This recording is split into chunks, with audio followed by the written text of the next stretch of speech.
यानंतर वळूया पुढल्या काही बातम्यांकडे। पेट्रोल संपणार अशा अफवांमुळे संभाजीनगरमध्ये पेट्रोल पंपांवर अक्षरशः रांगा लागलेल्या आहेत। जालन्यामध्ये तर थेट मर्यादा घालून पेट्रोल डिझेल दिलं जात आहे। प्रशासन म्हणतं साठा पुरेसा आहे, पण लोक मात्र गोंधळले आहेत। नेमकं खरं काय हेच समजेनासं झालंय। बघूया।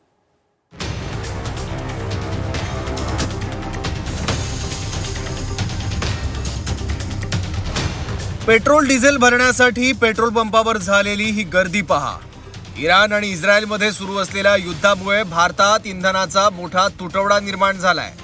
आधी गॅससाठी नागरिकांच्या रांगा आणि पेट्रोल डिझेलसाठी वाहनधारकांची मोठी गर्दी झाली आहे। छत्रपती संभाजीनगरमध्ये पेट्रोल डिझेल लवकर मिळत नाहीये, त्यामुळे पेट्रोल डिझेलच्या टाक्या फुल करण्यासाठी वाहनधारकांनी एकच गर्दी केली आहे। तर दुसरीकडे पेट्रोल डीलर असोसिएशनने मात्र वेगळंच कारण दिलंय। सर क्या हो गया, पहली बात तो तीनों ऑयल कंपनी की एक बहुत बड़ी गलती हुई।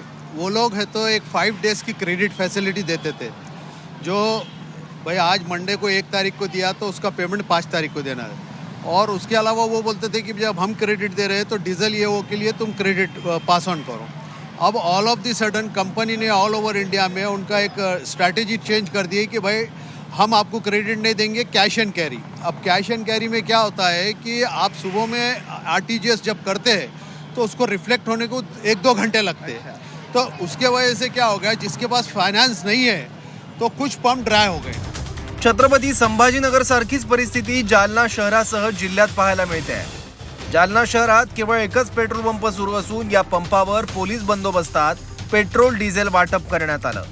विशेष म्हणजे वाहन चालकांना इंधन देताना जिल्हा पुरवठा विभागानं लेखी आदेश मर्यादा घालून दिल्या आहेत। दुचाकी चालकांना केवळ 200 रुपये तर 3 आणि 4 चाकीवाल्यांना केवळ 2000 रुपयांपर्यंतच इंधन देण्यास सांगितलंय। पेट्रोल डिझेलचा शॉर्टेज असल्यामुळे पेट्रोलची गर्दी आहे आणि आजचे काही पंप बंद आहे सिटीतले। बर, केव्हापासून गर्दी आहे? सकाळपासून 7 वाजल्यापासून गर्दी आहे। बर बर, मला सांगा। लोक 2-2 तास। विशेष म्हणजे एका बाजूला प्रशासन पेट्रोल डिझेलचा मुबलक साठा उपलब्ध असल्याचा दावा करत आहे, तर दुसरीकडे इंधन खरेदीसाठी मर्यादाही घालून देत आहे। त्यामुळे वाहनधारकांमध्ये संभ्रम निर्माण झालाय। छत्रपती संभाजीनगरहून विशाल करवळेसह नितेश महाजन, झी 24 तास, जालना।